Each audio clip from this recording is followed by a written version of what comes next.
আসসালামু আলাইকুম, সবাই কেমন আছেন? আমার ইউটিউবরা ভাইয়েরা কেমন আছেন? আশা করি ভালো আছেন। আলহামদুলিল্লাহ আমিও ভালো আছি আপনাদের দয়া ও মহব্বতে। তো আমি আজকে আসছি বত্তা বাজারে বাজার করতে, এই যে এগুলো ডিম নিতে আসি। কিছু ওষুধ আছে পকেটে আছে, বার করতেছি না। তো আমরা এখন যাচ্ছি বাসায় দিকে রওনা দিতে। আমরা এখন যাচ্ছি প্রেমতুলি যাচ্ছি আমরা এখন। এটা এখন বত্তা রাস্তা। আমরা এখন বত্তা রাস্তায় আছি এখনও। এটা হচ্ছে বত্তা, আমাদের একটা ছোটোখাটো একটা যমুনা সেতু।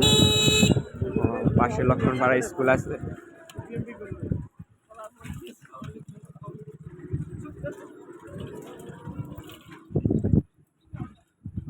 আমরা রওনা দিচ্ছি, যাচ্ছি, আপনাদেরকে ভিডিও বার্তা দিচ্ছি, আনন্দ দিচ্ছি। যাচ্ছি আমরা এখনও।